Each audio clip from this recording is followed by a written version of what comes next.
बने, एक दिव्य आयोजन बने और लोग एक जो भी श्रद्धालुगण आए, मां गंगा के भक्त आए, स्नान करने वाले आए, श्रद्धालुगण यहां पहुंचे, एक अच्छा अनुभव अपने पूरे जीवन के लिए लेकर जाएं।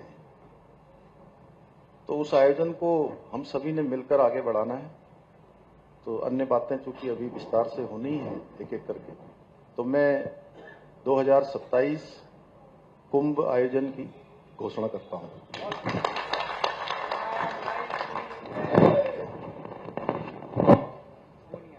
अब हम उस चरण में प्रवेश कर रहे हैं जिसमें एक अच्छा अनुभव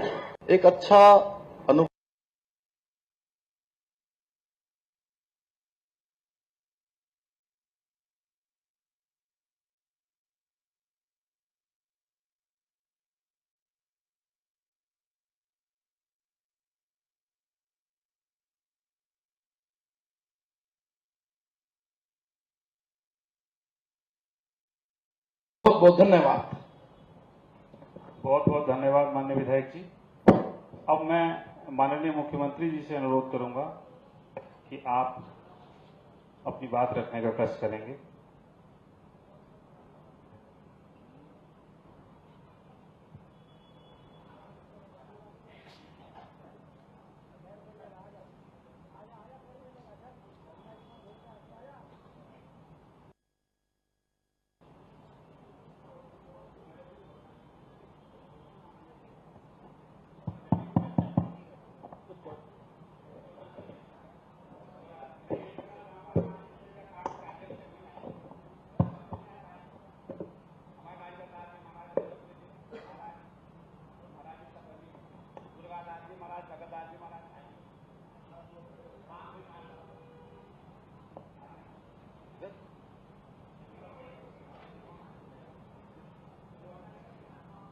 जैसा आपने बताया उधर आना है।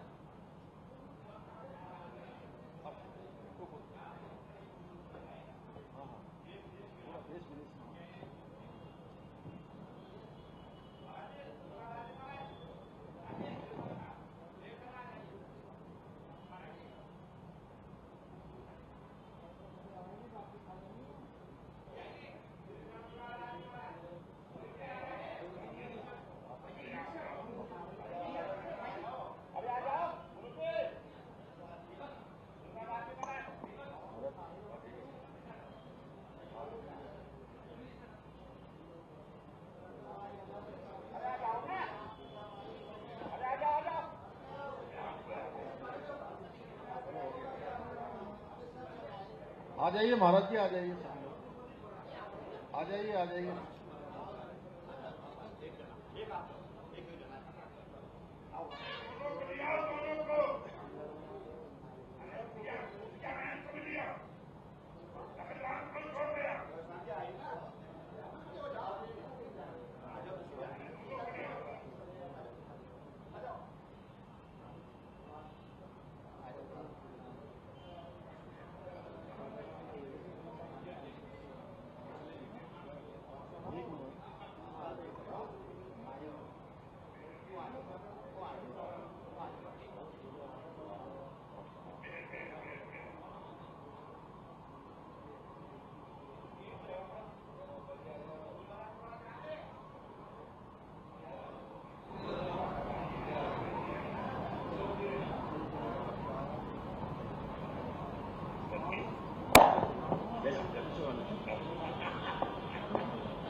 कुंभ मेला 2027 का पहला शाही स्नान मकर संक्रांति को 14 जनवरी 2027 को होगा। दूसरा अमृत स्नान और फिर मौनी अमावस्या 6 फरवरी, बसंत पंचमी 11 फरवरी, माघ पूर्णिमा 20 फरवरी और महाशिवरात्रि का अमृत स्नान 6 मार्च 2027 को और फागुन का अमावस्या अमृत स्नान 8 मार्च 2027 को, नया संवत्सर का नया साल 7 अप्रैल को, मेष संक्रांति अमृत स्नान 14 अप्रैल 2027 को, श्री रामनवमी का 15 अप्रैल 2027 को और चैत्र पूर्णिमा का 20 अप्रैल 2027 को होगा। हर महादेव।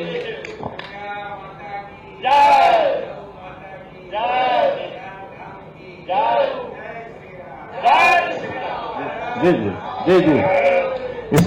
इसके अतिरिक्त भी चूंकि एक मिनट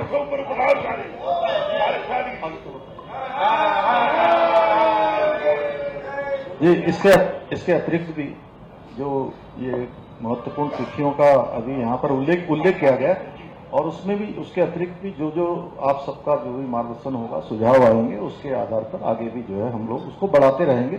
जैसा पूज्य महाराज जी ने अभी कहा, आपने भी कहा, सभी लोगों ने कहा कि एक शुरुआत की है और उस शुरुआत के बाद फिर एक बार शुरुआत हो जाती है तो फिर काम आगे बढ़ जाता है, उसमें चलता रहेगा। तो ऐसा समय संशोधन जैसी आवश्यकता होगी वैसा आप लोगों के आदेशानुसार होता रहेगा। धन्यवाद।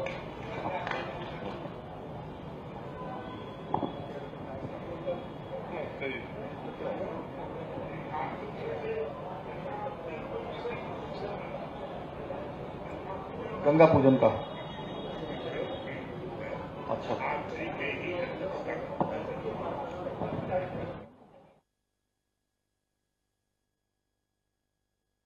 जब पहली बार हरिद्वार अर्धकुंभ को पूर्ण कुंभ की भांति मनाए जाने का निर्णय पूज्य संतों के पावन सानिध्य में लिया गया है।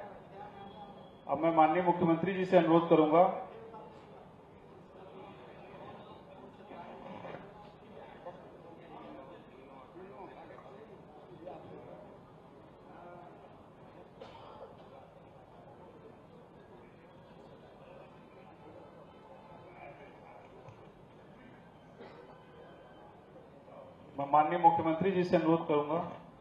कि अपना उद्बोधन देने का कष्ट करेंगे।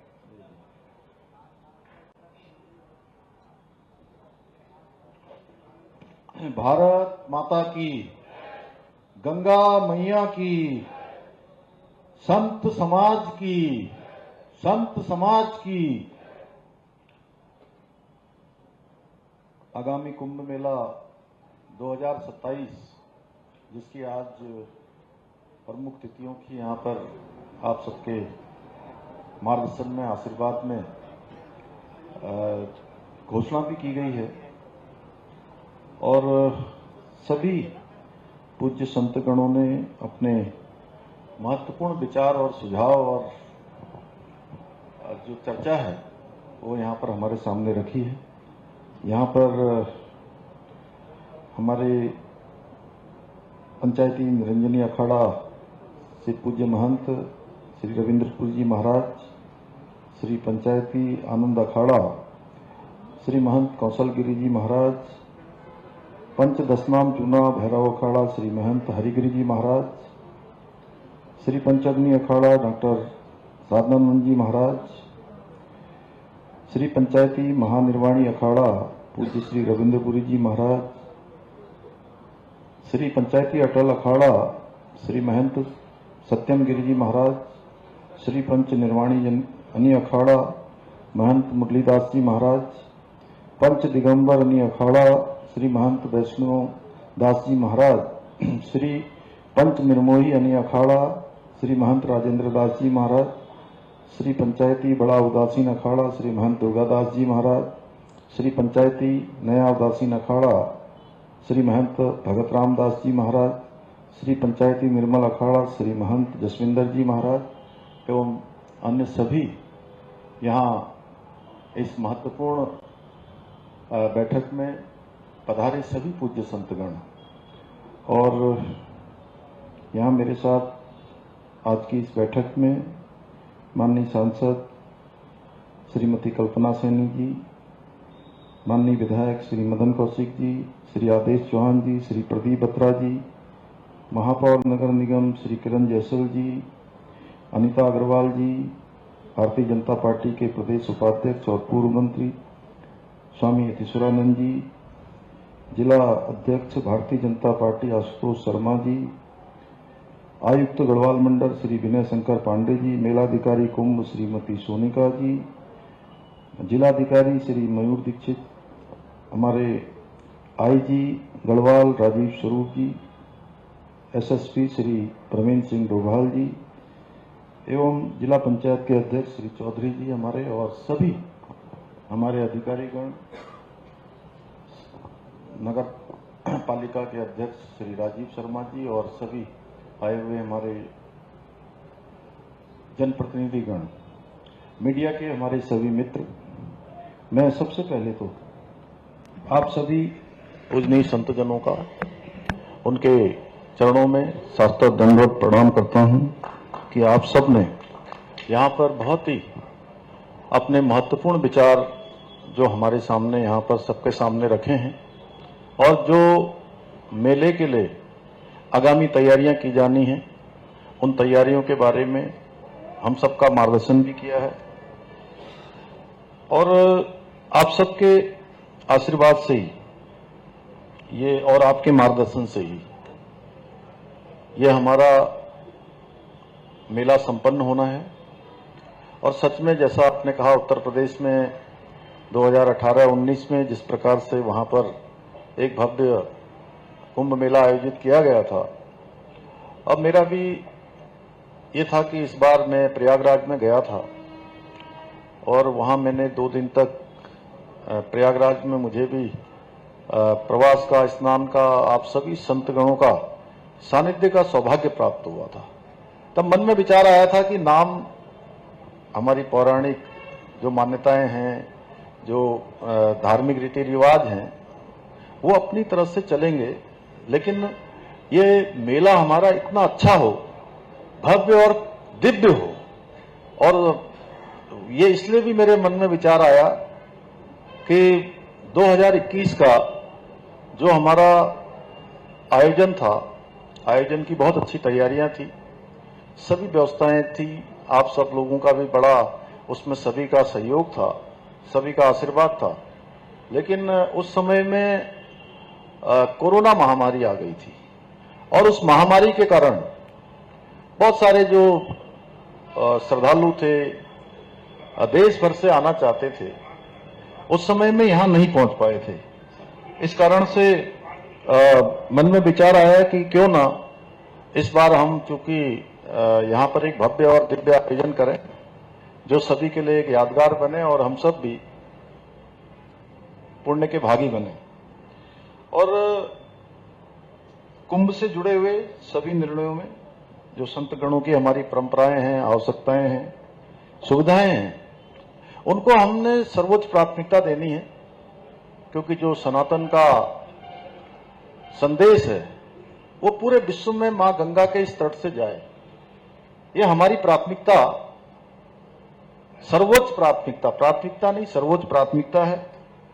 और आदरणीय प्रधानमंत्री जी ने उत्तराखंड को विश्व की आध्यात्मिक राजधानी बनाने का जो आह्वान किया है, उसमें हमारे पूज्य संतगणों का और ये आने वाला हमारा कुंभ मेला, उसमें एक बहुत महत्वपूर्ण निर्णायक साबित होगा। जैसा पूज्य हरिगिरी जी ने बहुत सारे सुझाव हमको दिए हैं, तो मैं एक बात, केदारनाथ और बद्रीनाथ के आसपास तो अभी हमारा श्रीनगर का मेडिकल कॉलेज है, लेकिन पिथौरागढ़ में हम जो है बहुत अच्छा मेडिकल कॉलेज निर्माण कार्य करा रहे हैं और जिसकी जो है लगभग 750 करोड़ रुपए की धनराशि अभी तक हमने वहां भारत सरकार ने और राज्य सरकार ने मिलकर उसके निर्माण के लिए स्वीकृत कर दी है और वो सुपर स्पेशलिटी मल्टीपर्पज होगा। इसके साथ साथ वहां हवाई अड्डे का भी निर्माण हो रहा है महाराज जी, और अभी दिल्ली से वहां के लिए फ्लाइट शुरू हो गई है। आने वाले समय में वहां से नियमित रूप से बड़ी फ्लाइटें, बहुत बड़ी वाली नहीं आ सकती क्योंकि इतना स्थान नहीं है, लेकिन 62 सीटर वाला, 72 सीटर वाला जो प्लेन है वो वहां पर आने वाले समय में उतरेगा। और सच, ये बात बिल्कुल सच है, हमारे प्रधानमंत्री जी ऐसे सनातन के धर्म वाहक हैं, धर्म ध्वजा को लेकर चल रहे हैं कि वो देश के पहले प्रधानमंत्री हैं जो 17,000 फुट की ऊंचाई पर आदि कैलाश का उन्होंने दर्शन किया। आदि कैलाश, गुंजी, जागेश्वर धाम, माणा गांव, बद्रीनाथ, केदारनाथ और पिछले साल मां गंगा का मायका मुखवा, उन्होंने हमारी शीतकालीन यात्रा में भाग लिया और पूरे देश और दुनिया के अंदर उन्होंने सनातन का आज जो संदेश दिया है, सच में पूरी दुनिया आज हमारी जो पद्धतियां हैं, जो सनातन धर्म की ध्वजा है, उसके महत्व को भली भांति जान रही है और ये धर्म ध्वजा पूरे विश्व में लहरा रही है। आज मैं समझता हूं कि ये हमारा जो है एक ऐसा कालखंड है कि इसको स्वर्णिम कालखंड कह सकते हैं हम। स्वर्णिम कालखंड में कहूं तो कोई अतिशयोक्ति नहीं होगी। पूरे विश्व के लोग हमारी मान्यताओं से परिचित हो रहे हैं। योग दिवस पूरी दुनिया के अंदर मनाया जा रहा है। भगवान राम का भव्य और दिव्य मंदिर बनकर तैयार हो गया। अभी वहां ध्वजा भी स्थापित हो गई। महाकाल में महाकाल लोक बन गया। भगवान महादेव की नगरी काशी विश्वनाथ में कॉरिडोर बन गया। और मैं भी आज से कुछ सालों पहले लगभग 2002 में मैं भगवान विश्वनाथ जी के दर्शन करने जब गया था तो सच में इतना सकरा रास्ता था कि कुछ लोगों को निकलने में भी बड़ी कठिनाई होती थी। बहुत मुश्किल था। लेकिन अभी 2021 में मुझे याद है 14 दिसंबर को जिस दिन प्रधानमंत्री जी ने वहां के कॉरिडोर को जनता के लिए समर्पित किया, भक्तों के लिए समर्पित किया, उस दिन के कार्यक्रम में भी मैं सम्मिलित हुआ और प्रातःकाल मैं भगवान विश्वनाथ जी के दर्शन करने गया तो ऐसा लग रहा था कि हाईवे छोड़िए कोई खेल का मैदान बन गया क्या। इतने जो है लाखों लाख भक्त जो है अंदर बाहर जा रहे हैं और कोई भी भगवान विश्वनाथ जी का भक्त मां गंगा का जल लेकर विश्वनाथ जी को अर्पित करना चाहता था तो आसानी से गंगा जी का जल लेकर अर्पित करने के लिए पूरा रास्ता बन गया, पूरा मार्ग बन गया। और हमारे ही राज्य में आज अनेक स्थान बन गए जहां आदि कैलाश जाने वाले लोगों की संख्या सैकड़ों होती थी और मैं समझता हूं कि कोई वहां जाने की हिम्मत भी कम लोग करते थे। पूज्य संतगणों को छोड़ दिया जाए, आज वहां जाने वालों की संख्या 50-100,000 से अधिक हो गई है। संख्या 50,000 हो सकती है, लेकिन सच में जो आपने कहा वो 50,000 संख्या इतनी बड़ी हो गई है पूज्य महाराज जी कि टनकपुर से आगे, टनकपुर, चंपावत, पिथौरागढ़, धारचूला, रास्ते में जितने पड़ने वाले होटल हैं, जितने दिन ये आदि कैलाश की यात्रा चलती है, कोई होटल ऐसा नहीं होता है जिसमें जगह मिल जाए आसानी से। उसका ही प्रभाव हुआ है। तो निश्चित रूप से जो हमारा आगामी कुंभ मेला भी है वो नाम क्या हो, कैसा हो, वो सब आप सब लोग जैसा तय करें। मैंने आपको समर्पित कर दिया, लेकिन मेरा एकमात्र उद्देश्य है कि ये हमारे सनातन की धर्म ध्वजा को और विस्तार दे और जो सनातन प्रेमी हैं, हमारे श्रद्धालु हैं, भक्तगण हैं, वो आए और कहें वाह, मां गंगा के तट पर गए कुंभ में, मेले में, और एक नया अनुभव, नया एक इस प्रकार का स्मरण अपनी स्मृतियों में लेकर जाए कि उनको लगे कि भाई वाह, हमने भी कोई पुण्य का काम किया है, इसमें इस मेले में हमको भी प्रतिभाग करने का अवसर मिला है। इस प्रकार की अनुभूति हो, यही मेरा एकमात्र उद्देश्य है। इसलिए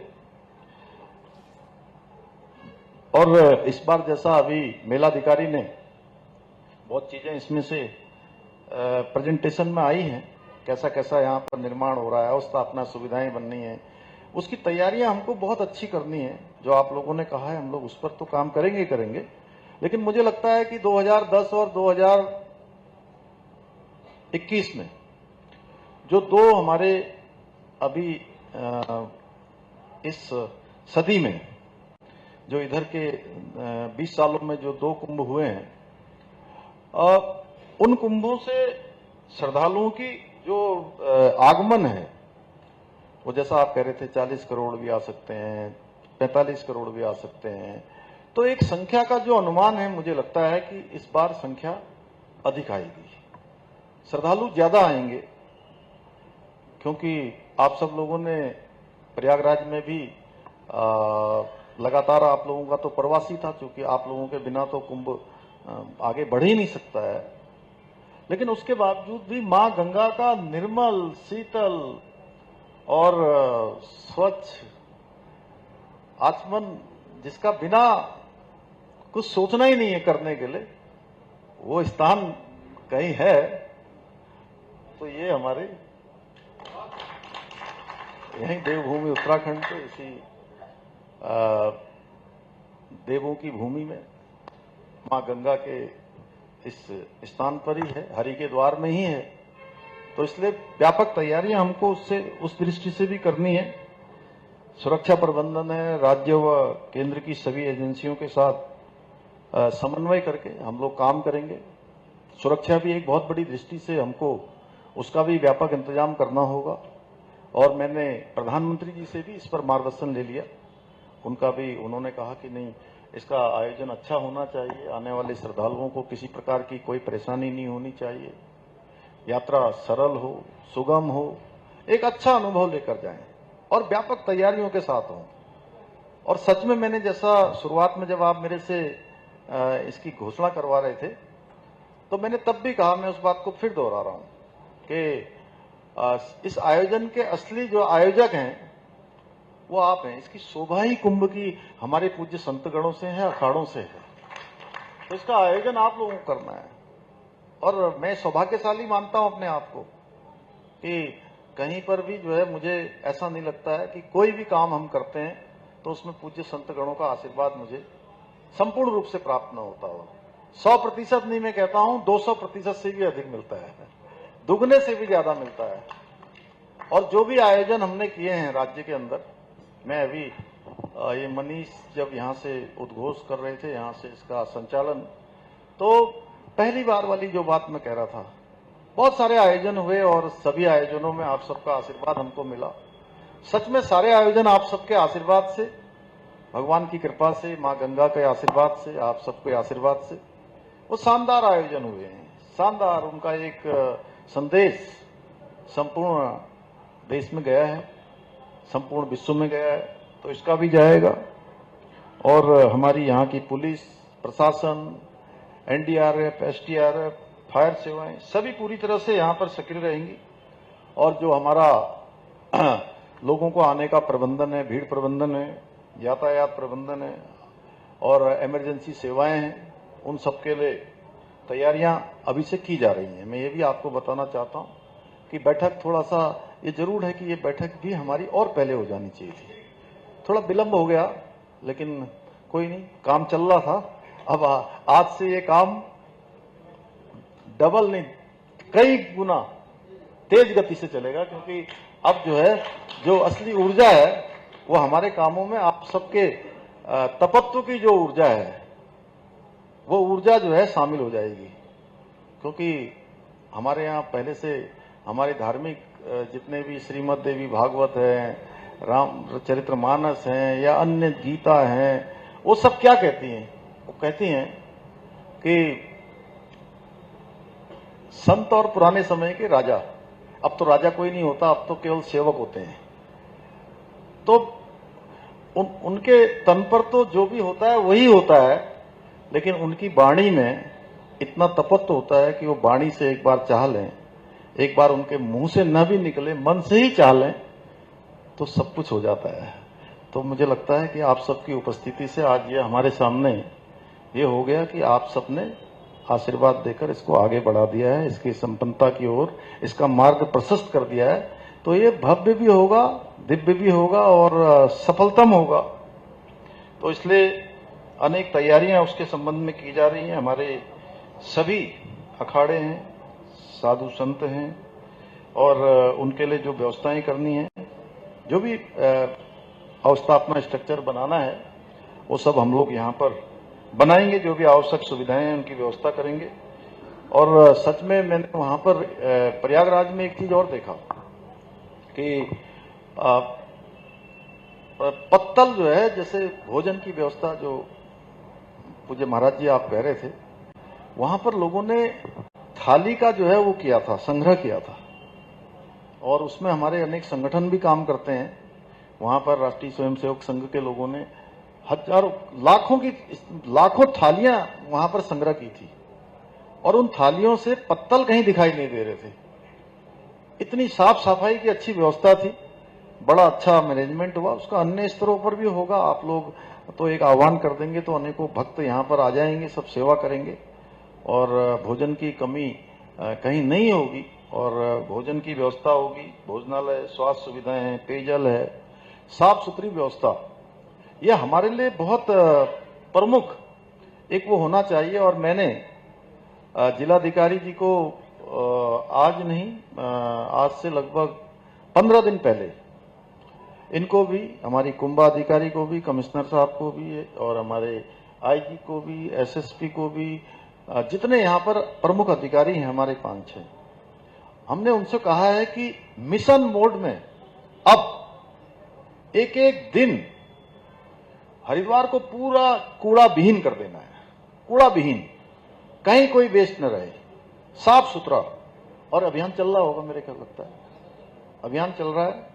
और अभी ये भारतीय जनता पार्टी के जिलाध्यक्ष गाड़ी में मेरे साथ आ रहे थे, तो मैंने कहा कि इसमें भारतीय जनता पार्टी भी जो है एक एक दिन करके कुछ दिनों का कार्यक्रम बनाए, एक एक क्षेत्र ये भी चुन लें और ये भी सफाई अभियान का हिस्सा बने। एक दिन हमारे मदन कौशिक जी भी इसकी शुरुआत कर देंगे, प्रदीप बत्रा जी कर देंगे, चौधरी जी आप कर दोगे, आदेश जी कर दोगे, बहन कल्पना जी आ जाएंगी यहाँ पर, स्वामी जी और आप लोग, सब लोग पार्टी की तरफ से कर देंगे। एक एक दिन मेयर साहब, आप लोग भी, नगर पालिका, सब मिलके, मधु जी आप भी, तो सब एक एक दिन जो है करेंगे।